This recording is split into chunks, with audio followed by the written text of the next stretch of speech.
Hey everyone, welcome to the third installment of the LionHeart Radio Side Show with your host Rick Alexander and my co-host George Briones. Today's show is a little bit different than the first two that we did. We talk a little bit more about training in this one, but I think as this show kind of evolves, we're going to go back and forth between some of the deeper topics that we get into and then also some of our methodologies and training and a lot of Q&A type stuff as well.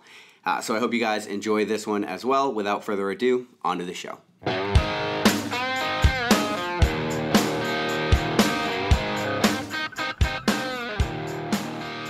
So what do you got coming up for events? I have the Peak 50K coming up in July. And then from there, pretty much couple more big, just some big weekends that I got to get some training in. Then I have the Kodiak 100, which is going to be the A race of the year, actually. So with that being said, everything else is kind of planned around that currently right now, especially when I signed up for it I think I signed up for it back in like February. Yep. Before I even like ran my second 50 miler. I was like, fuck it, I'm signing up for this 100 miler and we're going to do it. Yeah. And of course I decided to pick one of the hardest 100 mile races in California. And then I decided to pick also one of the hardest 50 milers in Southern California as well. So I felt like those were like some stepping stones to get me ready for the Kodiak. But, you know, like we talked about on the show yesterday or the show before, was that kind of the Kodiak 100 stepping stone to like where I kind of want to go next year. You know, I was having a conversation with my buddy Kevin and Josh, who I was running with yesterday, and they're kind of the ones that I get to hang out with and run with. We kind of can push each other and stuff like that. And Kevin just finished his first 100 miler for the year, and he got his first not his golden ticket, but his ticket to sign up for Western States next year. Cool. Right. And then I have my 100 miler. Josh has his 100 miler, and another buddy of mine, David, who runs with us, he also has 100 miler within the next like month and a half, 2 months. And we're like, well, let's just go ahead and all get tickets to the Western States and try to like see if we can put ourselves into the draft and see if we all can make it. Kind of the same thing like what Jim Walmsley and all those guys did. We're just kind of like joking around with it. Was like we'll just be the middle of the pack guys instead of the top five. Uh-huh. So kind of things I'm looking at towards Western States next year, along with looking at, and again, when I say Western States, if everyone doesn't know what Western States is one of the like famous races and one of the oldest races in ultra running in the United States. And it's one of those things where they take elite athletes in the top 10 from the year prior in the age group, and then they have pretty much about 50% of like GPP can get into the draft and get picked for this 100-mile race, and it's a tough race. These guys, some of these elite athletes are finishing in 15 hours, and I think, but the thing is though, is like it just goes, it goes from being at, I think it starts like not sea level and it goes up to like, it goes up pretty high and then drops back down. There's a lot of change in it. There's a lot of like climate change. There's a lot of variables in there that, you know, you have to deal with, and the heat's like crazy out there. So that'd be cool to kind of jump into for Western States if I can get into that. But the goal would be is a 200-mile race next year.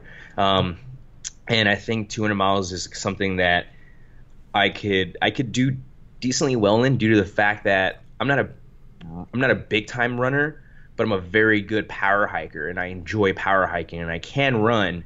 But it's more of one of those things where it's like I save it for certain parts instead of coming out of the gate right away and trying to run for, you know, all 33 or 50 miles. Like, that's just not who I am. It's not saying that I don't like getting in the pain cave. It's just I'm more of a conservative runner. I'm learning that I'm a very, very conservative runner. And maybe as I start getting further into the sport and I get more experience, I'll start kind of getting out of that. But right now I'm more of a conservative runner. So I come out sometimes either too slow or just right.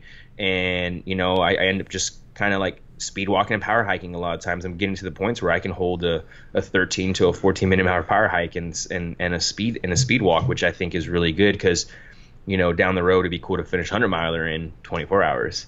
So got that going on, and I know we've talked about that Ironman thing that we wanted to do 3 days back to back, and we haven't really talked much about that lately either. So I know that's like the fucking demon that's just resting behind me all the time, and I'm like, oh shit, that's still there.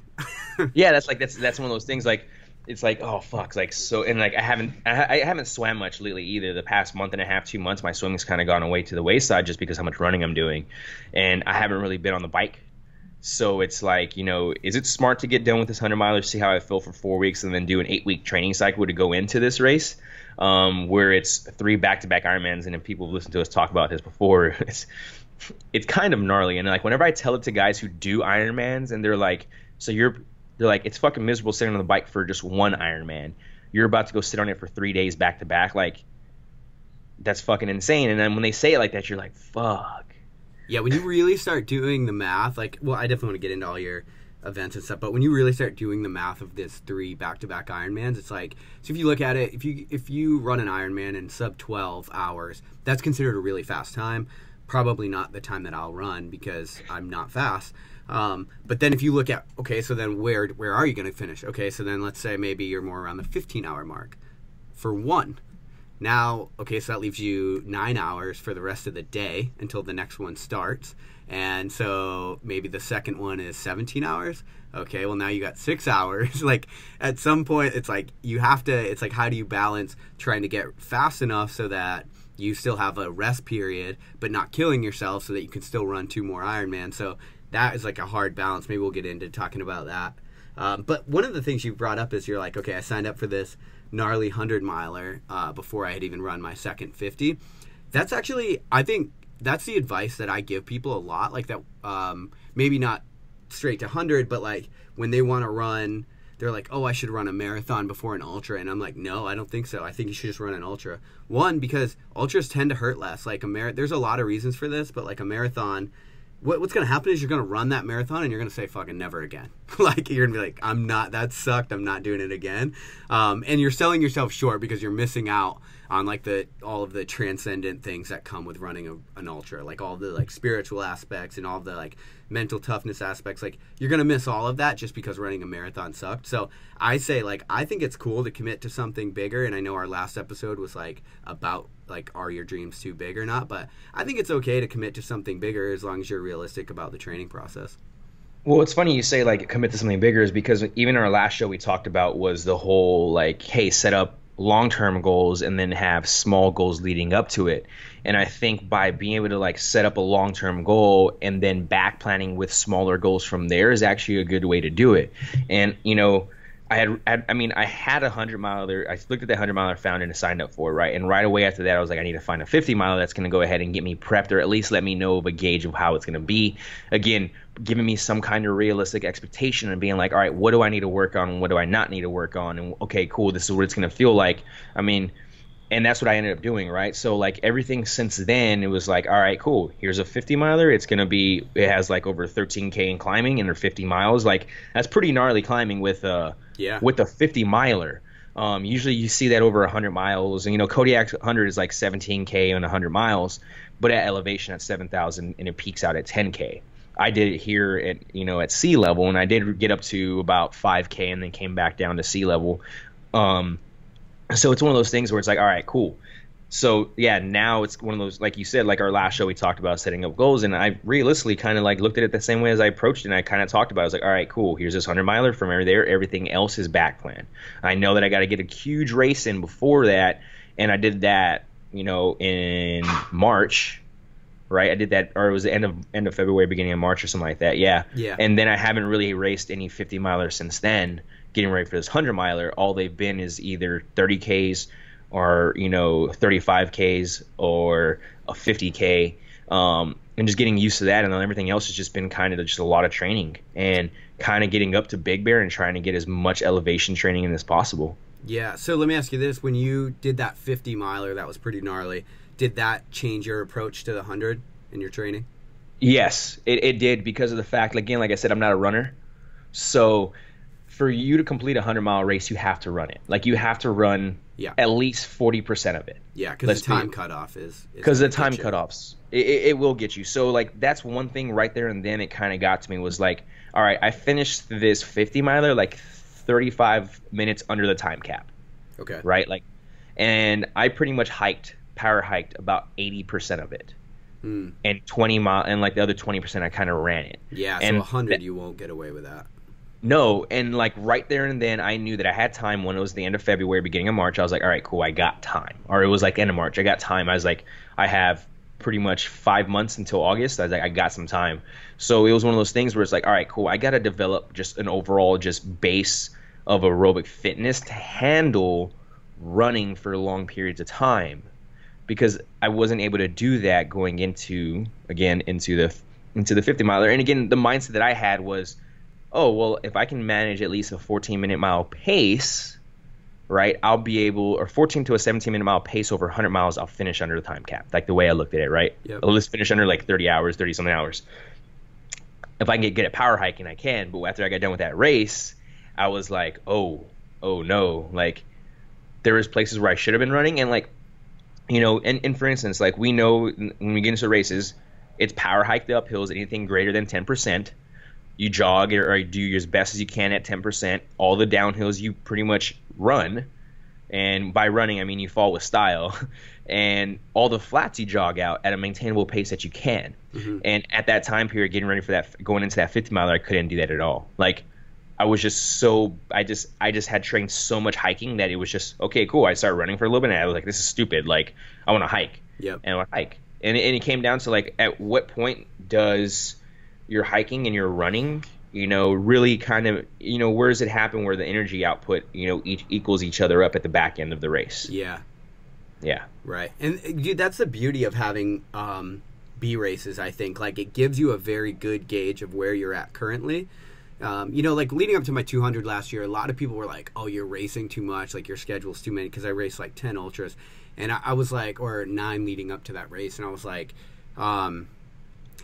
honestly, like I use them very, very strategically. It was like, yeah, I use them as dress rehearsals. So I like on some of them, I would wear exactly what I was going to wear in the 200. I figured out what gear worked, what didn't. Sometimes I would look stupid because I was like, running a 50 miler with my gear for a 200, but like it's not about that race. So it was like I don't care. Like I'm testing out different paces. I'm testing out different gear. I'm testing out different food. Like that was a huge thing because, like, let's be honest. Like I would have a lot of trouble forcing myself to go out on a Saturday and run 50 miles. Like it's just such a time commitment. And so I was like, I know that if I sign up for this, it kind of holds my feet to the fire, and then I could strategically use them. And that's like sounds like what you did. And then every time you do it, it like gives you an opportunity to tailor your training going forward. Well, and it's funny you bring that up actually, because I'm on a deload week right now, and my deload week right now consists of like 35 miles because I just put in 70, so we cut it in half, and I'm at 35 miles now this week. And I didn't run. I mean, I walked Sunday, walked Monday, walked Tuesday. Nothing on Wednesday, and I just put in about 8.5 miles yesterday with close to about 3,200 feet in elevation gain. Mm-hmm. And I felt good, right? And I was like, all right, cool, legs are coming back. And this week on Saturday, I have an 8 to 9 mile run, plus Sunday I have a 12 mile run. And I found a 10K that or a 10K or a half marathon that I might just jump into, and I might just do the half marathon on Saturday just to do it. Get in there and actually just treat it as like my first 13 miles of the Kodiak. And like you talked about, like do a dress rehearsal and come out like, all right, cool, come with my full gear on, make sure what I have. And the goal for this race is to come out holding the pace that I want, because the first 12 miles of the Kodiak, you're going to be able to jog a little bit of it, right? Yeah. So I want to be able to come out and be like, all right, how does it feel if I was just to jog at a 11 to a 12 minute, maybe a 10-minute mile pace for those first 12 miles? How do I feel, and what am I eating, and what do I need to do to put down food? Because I just got done with the 50K last week, this past weekend, and one thing I noticed was I wasn't eating enough food. Or no, I ate enough food. I didn't drink enough water this time. So I've done 21-mile races where I drank too much water and I didn't eat enough food. This time it was the opposite. At the same time, though, I also found that wearing ultras right now, and you're going to hear me say this, wearing ultras has been causing my hamstrings to blow up, actually. So the zero drop is putting tension on my posterior chain, and it's causing it to pull my hamstrings more when I start climbing up mountains, if that makes sense. It does. It's pretty common. Yeah, so I've got out of – so luckily it's deload week, so I got out of them. And I grew up, like, when I was in the Marine Corps and running, I grew up running Innovates. I love the fuck out of Innovates, dude. Like, they're the shoe that I enjoyed, right? But, like, when I came back into running, I was like, oh, I need to get into something better that's going to be able to handle my wear and tear of running. And then all of a sudden I started noticing Innovates makes ultra trail running shoes, and they make shoes for ultra running. Like some of the top guys in the UTMB right now are wearing Innovates. Like, so I was like, let me try them out. So I bought a pair this week, and I walked in them for the first 2 miles on Tuesday, nothing yesterday. And I put 8 miles in them yesterday for the first time. And dude, I'll tell you what, man. Nothing against ultras. I love them to death. Like they're a great shoe, and the space is amazing. Just I'm starting to find they're not exactly what I need. But when it comes to having the agility with the footwork going downhill and bombing downhill, you know, on a 20 degree fucking descent or even a 30, like being able to, and it's a technical terrain, and being able to have the foot skills to put your feet where you want and not feel like you have a fucking clunk on the bottom of your foot is amazing. And I had to do that yesterday. I mean, I had like a mile and a half up to this peak that we touch every single time, and then it's like a 2.5 mile back down, or you can go vice versa. But the downhill is technical and it's fun, right? It's like coming on your mountain bike, and if you're a mountain bike rider, you know what I'm talking about. You get on it, it's just single track, and you're just bombing downhill. But now you're on your feet, and like that was one thing I controlled chaos coming down. It is, yeah, right. Like, and is it dangerous? Yes. Is it because of the fact of like you can roll an ankle, but that's how focused you have to be, like running down these hills.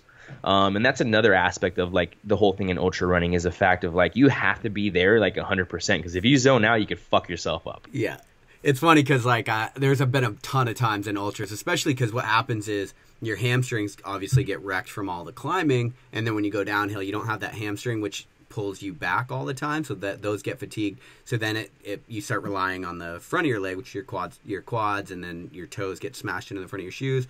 There's a ton of times though where I've asked myself after a really gnarly downhill, like, did I just run down that, or did I repeatedly fall and catch myself?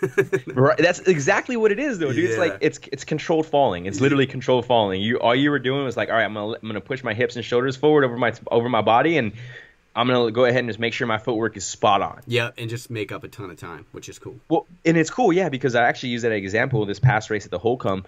There was one part where we had to do, like, it was one of our main climbs in the middle of the race, like mile 15 to like 19 was a big old climb. And then the next 2.5 miles, 3 miles was all downhill, but it was very technical. And you know how we call it in ultra running, when we get to snipe somebody, when we get to pass them by or whatever else. Yeah. And I passed at least 4 people.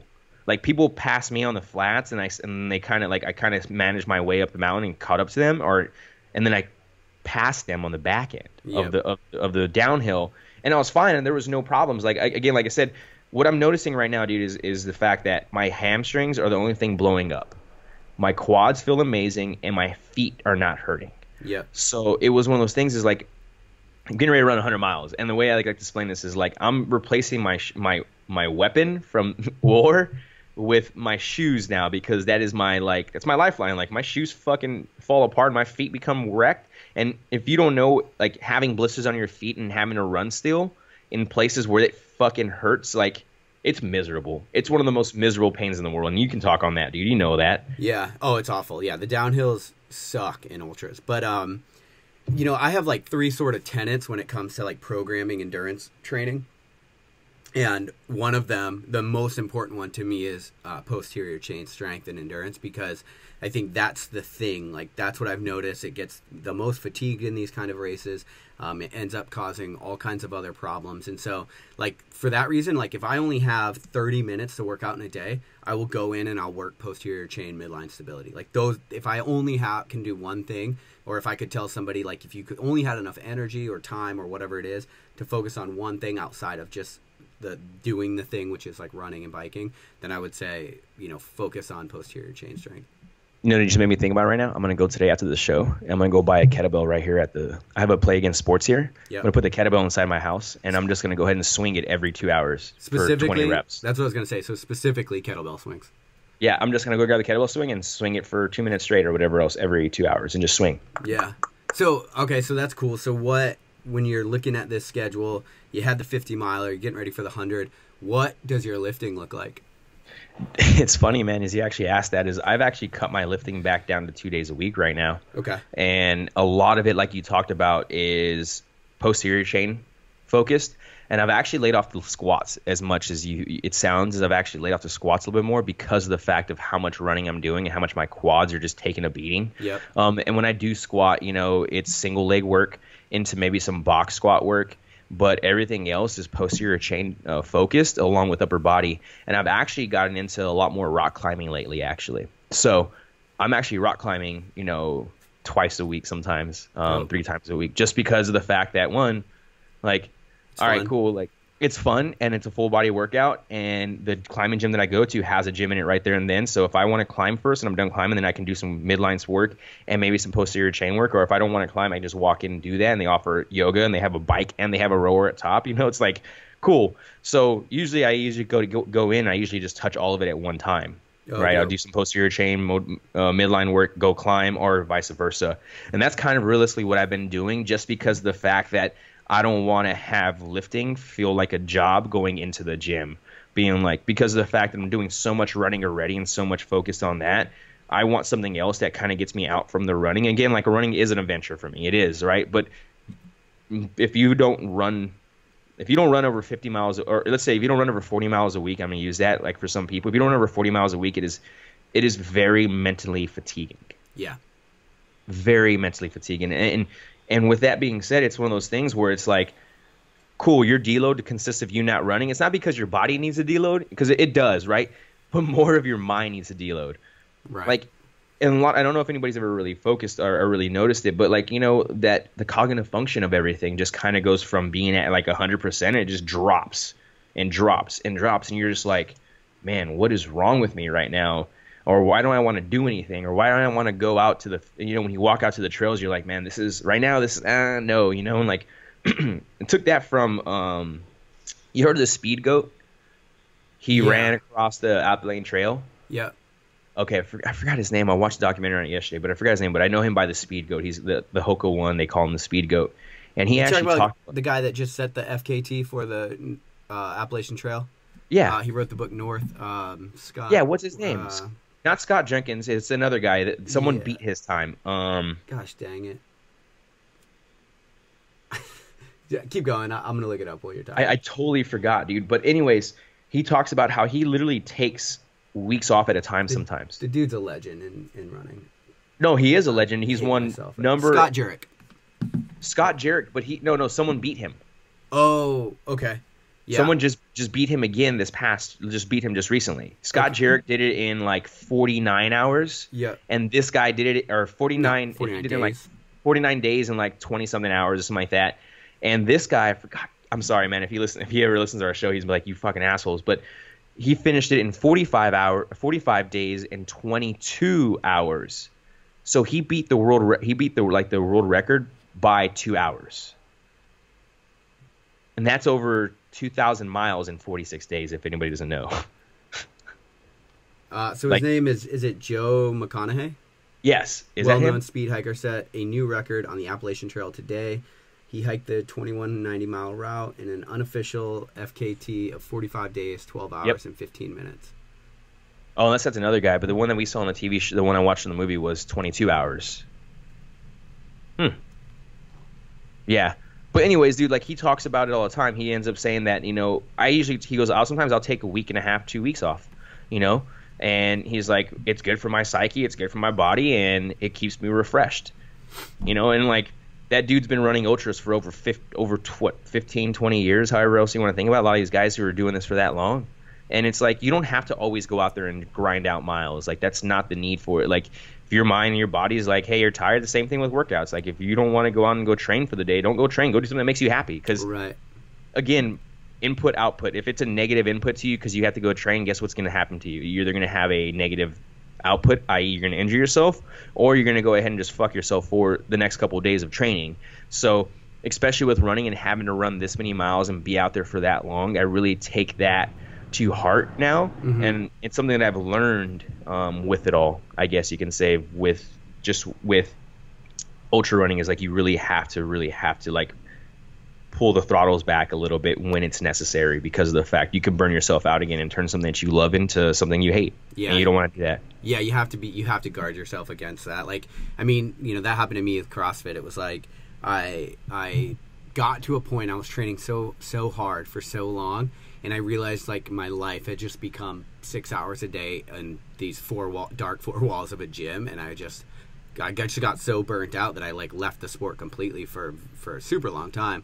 But you know, one thing I've noticed about myself from ultra running specifically is once I got into ultra running, like you mentioned, it's an adventure. Like every time you run and race, like that's one of my favorite things about it is like managing all of the unknowns. And like I don't run the same race twice ever. Like that's a rule I have because I love looking at new parts of the world. Like I think it's just an epic way to see something and explore something. But one thing I've noticed about myself is that the gym is my sanctuary. It always will be. It's like the place where I can go, I can clear my head, I can, everything. But one thing I noticed about myself is as I got into ultra running and I loved it so much, I found it harder and harder to be inside of a gym, especially when it's nice outside. I would be like, fuck, I know I need to lift. I want to lift, but like I don't want to be inside right now. Yeah. And so one of the things I've started doing is taking a kettlebell outside and trying to do more stuff like that because, I still love lifting. I always will. And I might even get back into strength sports at some point in the future. But man, I love being outside. And as I'm like feeding more of the adventurous side of myself, I could deal with being inside less and less because I'm like, it's hard to justify because I'm like, I want to be outside doing what I love right now. Well, and that's the same thing here, dude. It's like one of those things right now. It's like, well, I'm getting ready to go into this race here in Kodiak, and it's like, all right, do I cut back the gym time and do I start being outdoors more so I can get used to just being outside, right? So I'm kind of in the mindset right now is like, all right, cool, I'll get my run in and then go do a bike session on the mountain bike or vice versa. Go do a mountain bike session for an hour and then kind of go back, do some more work, whatever else, and then go back out and run again for a couple hours, depending on the days that I have that time to do it. Again, I get work on my legs. It's less stress, and I get to enjoy the outdoors and actually get used to being outside as I'm going to be on this 100-mile race. But again, like I said, I look at the longevity of it and I look at the stepping stone. I just trying to mentally prepare myself for when I do sign up for a 200-mile race and get out there and go after it. Yeah. To be able to be okay with moving for 4 days, 3 days. A 200-miler is different than a 100 in the fact that it really comes down, because the times are more generous, it really comes down to, can you keep moving forward or can you not?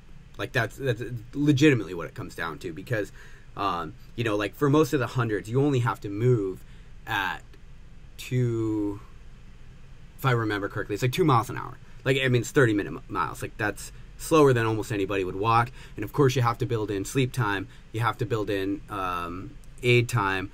You have to build in time for the wheels to completely fall the fuck off where you're not moving at all. You know what I mean? In my sense, you had to build in time to get high-altitude pulmonary edema and deal with all the shit that comes with that. So, like, there's shit you got to deal with. So it's not like you can move at a 30-minute mile and think you're going to finish. But the fact is the times are generous. And so more than trying to train your run, it comes down to being able to move forward. And that's the thing. That's the one thing I love about this whole like training for ultras is the fact that every single race brings a new endeavor, right? It's like, oh, cool. Like I'm good at running now. I'm good at hiking. Oh, but this one is going to be focused on more hiking. So I got to go ahead and get ready for it. And a lot of mountain, because like one thing I've noticed too is like there's ultra runners who run flats and just do that kind of stuff. And then you have ultra runners who are mountain ultra runners. Right? Yeah, everybody's got their specialty. Everybody got their specialty, right? And one thing that I'm learning is I really enjoy mountain ultras. Like, they're fucking a kick in the dick. The sights are amazing, and you never know what you have to do, right? Because some mountain ultras can just be a flat ground at 7K in elevation with a little bit of rolling hills, right? Like, that can be one. Or it's going to go ahead and be an ultra of at 7K for 17 to 20K in climbing with 20K in descent. Like, that's pretty fucking gnarly also, right? Like, you're going to be your whole lower half is just going to be gone.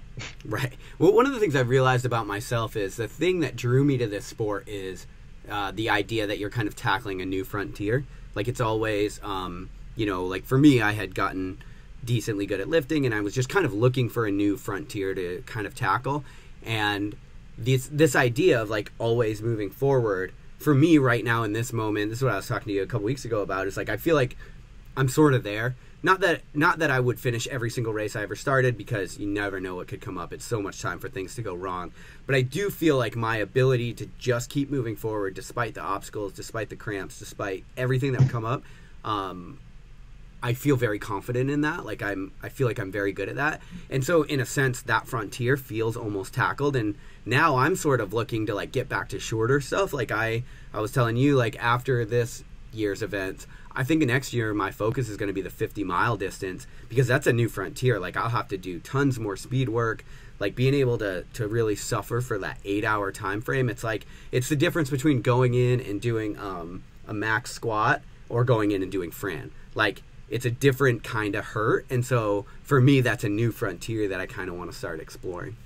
Well, this kind of brings me into this, dude. And one thing, it was funny, I was talking to somebody on a run the other day, when I was talking to somebody on one of the races I was doing, and we were talking about the different kind of skill sets that you need as an ultra runner. They're like, the one main skill set that you need as an ultra runner is to suffer. If you're good at suffering, if you can suffer and survive, you're going to complete an ultra no matter what. Mm-hmm. But then from there it goes into, well, like, how good is your uphill running? How good is your downhill running? How good is your uphill running with your downhill running and then flats? Yeah. Like, you start talking about those different skills, and every single one of those skills and that skill set brings a whole nother level type of pain into it, right? Because, okay, I'm good at suffering and surviving, moving slow, right? That's cool. Like, I can just move at my own pace. That's going to keep me there and be conservative. But now what if I have to run the next 30 miles all up hills, right? And like, so that's a whole nother mindset of being able to put yourself in that pain cave. You think about that, right? Like, so again, we go back to that same thing of like what ultras bring to us. And like, we can look at other sports and be like, well, you can do that, and everything else like that. But I really think that ultras are special in that way, that you have to, like, if you really want to be good in this sport, like, you have to be okay with suffering with having very good skill sets. And we can use CrossFit, for example, and like, yes, you have to be good at suffering in CrossFit, right? But you also have to be able to do all these other skills while suffering. The technical work. Right? Like, that's exactly what it is. So when we talk about your races, dude, what do you have coming up? Okay, actually, so by the time this episode comes out, I will have already announced it. So the big thing that I'm training for right now is a 237-mile run from Fort Bragg, North Carolina to Virginia Beach, Virginia. And so there's a few different reasons on why I picked that this year, and why I made it my A race. But essentially, like, the thing that I love about this, I'm doing it for charity. Okay. So there's a sense where this isn't a race; it's something I made up. Did I say I'm going to wear body armor? No, you haven't said nothing like that yet. Oh, shit. Okay. So I'm going to wear body armor for this whole thing. And so there's a sense that, I'm getting out of the military. This is actually going to be my second to last week in the military that I do this event. So there's a sense that, like, I'm getting out and I'm lucky. I got all my arms. I got all my legs. For the most part, my mentality is intact. And so, dude, a shitload of friends that I've had weren't so lucky, man. People die, people lose their lives, and I feel blessed that I've had this opportunity to get out, in the sense, so far so good. And so in a sense, I want to give back. And so the way that I'm going to do that is, for people that don't know, Gold Star families are families that have lost somebody, and they still have to figure out some way to give some semblance of a normal life after that.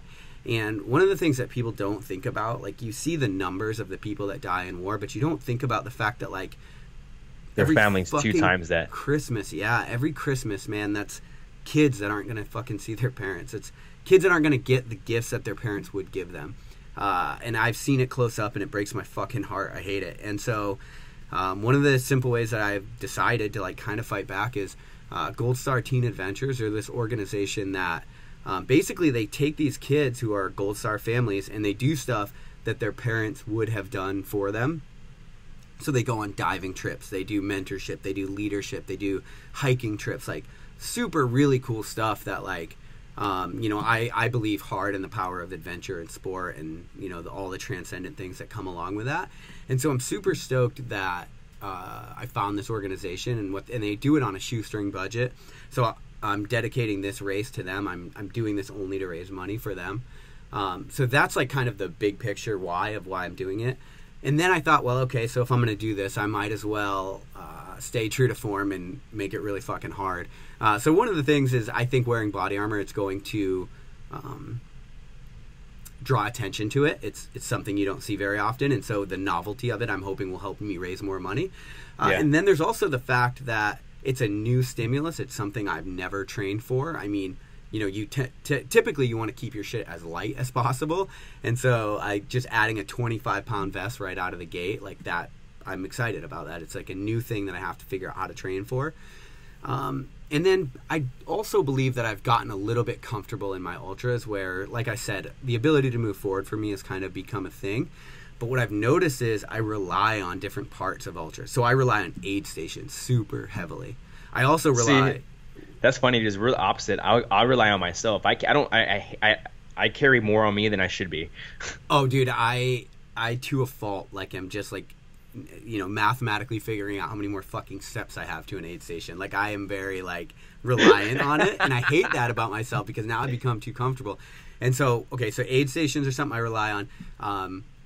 The scenic part, that's another huge thing that I rely on. So, one of the things that made, like, Tahoe so epic is you get to these bluffs and you look out over fucking Lake Tahoe, or at night you look up and you see the night is just completely filled with stars and falling stars, and that aspect of it is another thing that gets me through. And so taking that away, this is going to be road. This is flat. I'm about to say, like, where's this going? Yeah, so this is flat road as far as you can see in one direction. Like, when I get on straightaways and ultras, I fucking hate it because Me too. You can just see how far you still have to go. This route is just miles and miles. There's nothing on either side but a field. Like, there's nothing to look at. It's just side of the road. It's just, you're just suffering with you and your pain. And so I like this idea that I've taken all of these normal things away. And then lastly, the thing about it, I'm trying to make it as close to what a sanctioned race would be as possible. And so I'm going to track the whole thing. So the whole time you'll be able to see me moving, like, online. And I haven't released the website yet, but you'll see me moving online, so that I didn't get in a fucking van or some bullshit, because I know just from being in the fitness industry, I've seen people that do these individual challenges, and I will say that there's more than meets the eye. A lot of times these people aren't doing everything that you think they're doing, and the reason they do a lot of these individual challenges is because if they were to do a challenge that was sanctioned, they would be fucked because they're not good enough athletes. And I've seen that with my own eyes. I'm not gonna, like, drop names or anything, but it's something I've seen, and it's something I want to stay away from. And so I'm gonna track the whole thing. I'm gonna try to produce as much content during it as I can so people can, like, really see the suffering that's involved. And that's gonna be another challenge for me because I get, like, I guess pissy would be the right word. Like, I don't want anyone near me. I could totally see you becoming a dick. Yeah. When you get in your lows. I could totally see that. Asshole. Like, I don't even want fucking headphones in my ears. Like, I am like, get away from me, don't touch me. Like, that's how I get. And so I'm going to have to, like, all of these different things that I've noticed over the last, like, 12 or 13 ultras that I do, I'm fucking taking them all off the table. And then I'm adding a weight vest. And so, I mean, that's why. And then also it's going to be the longest thing I've ever done. It's 237 miles, I think. So, damn. So how are you gonna do that? You're gonna have a van follow you the whole time? Not follow me the whole time, because that would really suck for somebody to have to drive for 4 days. I am gonna allow myself pacers from different sections. So I'm gonna open it up. Basically, anybody that wants to run with me, I'm gonna say, like, hey, let me know. And I'm gonna have pre-designated places where the van will be, just for emergency and for water. So even on self-supported races, one of the things that you'll notice is that they still bring water. You don't carry all your water for 4 days, because I would have to, like, pull a wagon behind me if that were the case. So, and I'm already wearing a fucking vest. So I'm gonna have, like, designated places where the van will be for water stops and for emergency and stuff like that. And yeah, other than that, man, I'm gonna start out and I'm gonna try to finish in 100 hours. Like, I think that's a appropriate time for that distance. So that's my goal. Now, if I don't finish in 100 hours, I'm still gonna go. I'm gonna still keep going because I want to finish. But that's kind of my goal, and I think I can do it in three and a half days. So we'll see. You have the date set for this yet or no? I do, but I don't want to announce it yet, just in case it's changed by the time this episode comes out. But it's going to be the 2nd to 3rd week in October. So one of the things I fucked up bad is I'm doing this, like, 500-mile bike ride with Ryan Muncie for charity also, and that's at the beginning of October. And so I'm basically going to have, like, a week between doing that bike ride and then this. But I don't think those two things are too antagonistic, that they're going to, I think biking is relatively low impact. Like, it'll be okay to go from one to the other. I think especially if you take that full week off getting ready for it.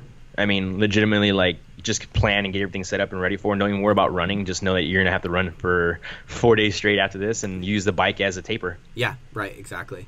And then so you and I, we have this 3 Ironmans in November. So the thing that I've been trying to figure out how I'm gonna do is like, that is an overwhelming fucking thing to try to train for. Like if I were to just try to train for all of those 3 things separately, I would get overwhelmed and I'd probably overtrain and fall apart. So the way that I'm approaching it so far is I'm training for the 3 Ironmans, but while I run, I'm wearing a vest for about 60% of the time. And other than that, like, as long as I train for that kind of volume and those 3 things, I believe that I'll be able to do the other things successfully. And that's kind of where the whole thing that, you know, we've kind of talked about when we've gotten into this whole like apex/hybrid type style training is like being able to look and being like, oh, I'm biking like crazy, I'm swimming like crazy, and I'm running like crazy. Like, realistically, it's like, okay, cool, let's go put these all together. And yes, people will be like, well, you know, coming off the bike into a run after 100 miles is going to be fucking really shitty. It's like, yes, we know that. But we also ran 50 and 100-mile races to where we know what our legs feel like when we're 50 miles in, 60 miles in, and 70 miles in. And realistically, you think about that 100-mile bike ride, and especially it's one of those things where you've broke it down, and I kind of use this where it's a kind of like a 3-to-1 type. 3 miles on a bike equals 1 mile running. Yeah. So if we're doing 112 miles on the bike, we're only going to be realistically running, what, 30, 40 miles? Yeah. Am I right, or like right around there? So, and then coming on and dropping another, you know, 25, 26 miles on top of that's going to be putting us right around 50 miles for the day, which I kind of look at it like, okay, cool, sweet. So we're going to go ahead and it's pretty much going to go swim 2 miles. I'm going to run 50 miles each day. Right. Run, even though I'm going to be on the bike for, you know, a certain time period and stuff like that. But it's one of those things where, like you talked about too, where you got comfortable at suffering to where all you got to do is just keep pedaling on the bike. Yeah.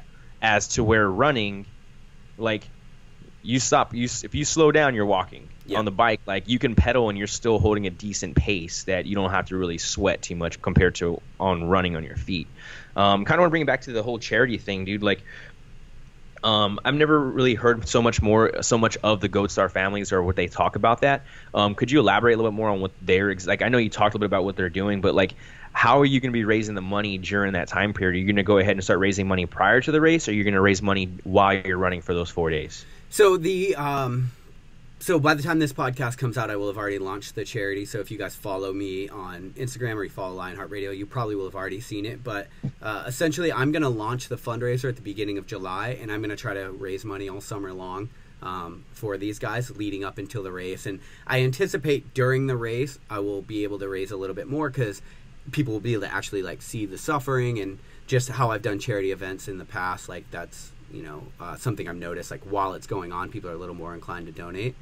But I will say, like, man, I got to a point at some, like, with these events, or competing in general with fitness, where I just, like, started to ask myself, like, what am I doing this for? Like, what is the reason that I'm doing this? And, you know, for me, a medal, trophy, or a belt buckle ain't it. Like, it's just not enough. I don't even give a shit about those. I throw them away. And so I just, like, for me, it's like, that just seems like such a, in a lot of ways, you know, I talked to Abby Levine, pro ultra runner on LionHeart Radio about this, but it's like, in a lot of ways, it's such a selfish pursuit. You know, the whole time, I mean, you have people that are out there supporting just you. Their pacers are there for just you. They're losing sleep for just you. I mean, during Tahoe 200, like, my support crew, they were fucking awesome, and they lost a ton of sleep. Like, they didn't sleep at all. And that's something you don't think about. You're like, you think I'm working hard. Well, what's funny is, like, hearing all this stuff, people saying this, though, dude, too, and it's like, I got to help crew my buddy Kevin not too long, just a couple aid stations, just how I was busy, but seeing, like, his other guys that were there all night and seeing, like, they got to be awake the whole time. Yeah. Yeah, they're like, because they got to meet you at aid stations, and they don't know when, and so they're trying to track you online, and, you know, they got to find the damn thing, so they're driving. Like, it's just a very individualistic pursuit, and I kind of have a problem with that. Like, it bugs me to, like, want to lean on people that much and want to just ask them. And a lot of friends, like, they don't mind. They love doing it. I love doing it for other people. But you know, nevertheless, like, it's still an individual pursuit. And so for me, I was like, if I'm going to continue to do these with my life, like, I have to make them mean more. And, you know, that's not all altruistic either, because one thing I noticed about Tahoe, you know, in that race I raised money for the Heroes Project. And one of the things I noticed is there's no way I'm taking $3,000 from my friends and family and then not finishing this motherfucking race. Yeah. You know, we talked about it before, the external stress, the external motivation. Yeah, so it's a huge motivator. So it's not completely altruistic, but I just love this idea of, like, you know, putting a little purpose behind your pain. And I would encourage anybody, dude, if you want to run your first 50 miler, it's something, or first ultra, or whatever the fuck you're doing, like, it's something that has novelty to it. It's something people don't see every day. It's, even though the sport's growing in popularity, most people think it's still fucking crazy. And so if you're doing it, why not use it as an opportunity to give back, to raise money for a cause that means something to you? It's going to make that race mean so much more to you. And it's funny, man, is you actually got me into doing that, because my first ultra, I raised money for Project Motive for the bikes for Christmas. Yeah. My second 50 miler, I raised money for, it was funny, I remember, I think I told you about that, right, where I raised it for children to go see their parents who are incarcerated. It's called Get on the Bus program. I ended up raising close to $2,000 and got to deliver that to them. That's right. And even for the Kodiak 100, I didn't even talk about it yet. And I think I mentioned it when I signed up for it. But since we're talking about charities and what we're doing it for and why we're doing it and having those external motivators, I'm going to be carrying 100 dog tags of fallen fucking brothers from the military. Damn. And I'm going to place, I haven't thought about exactly how I want to do it. I'm either going to place a dog tag every mile, just drop it and leave it there on the mountain, like, because I'm suffering also, and understand, like, this is my why behind it, right? It's like, I'm going to go ahead and carry some of the most closest dudes with me in my heart that I've lost due to combat, suicide, or whatever you want it. And then I'm going to go ahead and either drop it every single mile and being like, hey, look, I'm suffering just as much as you have, and I'm enjoying this suffering for you guys. And here I'm going to go ahead and place this dog tag out on this mountain to know that, hey, like, it's one of those, like, just, hey, like, this is what we're doing, and showing respect to them on a deeper level of, instead of kind of standing there and being at the funeral or whatever else, but standing there and showing, like, hey, I'm suffering for you guys also. And even if I don't know who they are, still suffering for you guys just because I respect who you guys were before me, and this is what we're doing. I'm still here. I got both legs, I got arms, I'm very healthy mentally, physically, and all those things, and that's what I'm going to be doing. Teaming up with Recon Sniper Foundation, which are really good buddies of mine.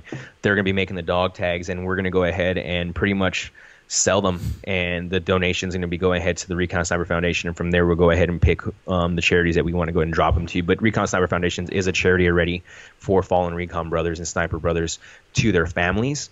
So it's going to be a lot of snipers and a lot of recon guys the way we're going to do it, and we're actually going to open that up probably by the time the show drops. We'll have it posted already, and you can go ahead and purchase a dog tag, and you can purchase a dog tag and put the person you want on the back of that dog tag for me. That's a dope idea. So, like, if you wanted to pay and purchase your own, you get to donate. If you want to donate $50 for the dog tag, you donate, and boom, you get to put your fallen brother on there and whatever else. And then on the back, on the other back of the dog tag, it's going to have the Recon Sniper Foundation and Soft Fleet's logo on it. And so I'm not sure if I'm going to do it every mile or if I'm going to do it every 10 miles, just because of the fact, and that's another thing too, is like, do I want to suffer every single mile knowing that I got to put this down every single mile to know that I put 100 dog tags down every single mile, or do I want to go every 10 miles and put down 10 dog tags at one area, right? Like, group them together and be like, all right, this is group A, this is group B, this is group C, group D, and like go all the way through like that. Haven't really thought about that, but I'm going to be carrying 100 dog tags with fallen brothers. And again, like, when this show drops, it will be open by then. To go ahead and start asking to put yourself put your fallen brother on that, or fallen whatever else. And I have 10 dog tags dedicated to myself that I'll be putting down the last 10 miles to get me home. Dude, that's gets me teary-eyed thinking about it. Dude, that's fucking sweet. I'm buying it. Like, that was such a good idea. I'm just thinking about it. I'm like, I'm buying a fucking dog tag. Yeah, that's dude. Fucking cool, man. It's just like, it was one of those things, again, external motivations, right? Like, I know that I have to carry my brothers to this finish line, or carry them across, and like know that, like, when I finish that finish line, that I suffered for not just them, but for their families who are still suffering not to have them. Yeah. Right. Yeah. Like, you talk about Christmas, Thanksgiving, like birthdays, just every single day, like, be able to sit there and call your mom. Like, you think about that, bro. And that's just like it's hard. Yeah. Right. Like, fucking hard to know that, like, hey, your brother there is no longer, like, and it's funny, I've never said this before, but I carry a dog tag on me, and this is where the idea came from, because I carry a dog tag on me everywhere I go. My buddy Mikey Guillory passed away, whatever else, and we were really close, and he used to do, like, for Christmas, he used to go and do Santa type things. He would go ahead and dress up for Santa, and he'd be Santa and go and pass toys out for Christmas, and he'd do charity stuff, and just a really good dude. And like, you know, he was one of those guys who was a super strong dude and who could fucking run really, really fast, but he hated running, but he still did it. So I carry his dog tag everywhere I go, every race I do, I carry my dog tag on me. And that's kind of where the idea came from, was like, I'm carrying this, like, hey, I'm suffering also, dude, and you get to suffer with me because you're on me now, right? Like, I want to do that for all the families too, man. That's kind of where it came to with the idea of the dog tag. So, dude, you know, I gotta thank you though to that, man, because like you're the one that kind of set the bar for that, and being like why are we running these races? Like, is it for a fucking for a trophy? Is it for a buckle? Is it for a medal? Or is it for, you know, for others that are out there doing it and helping you with it also?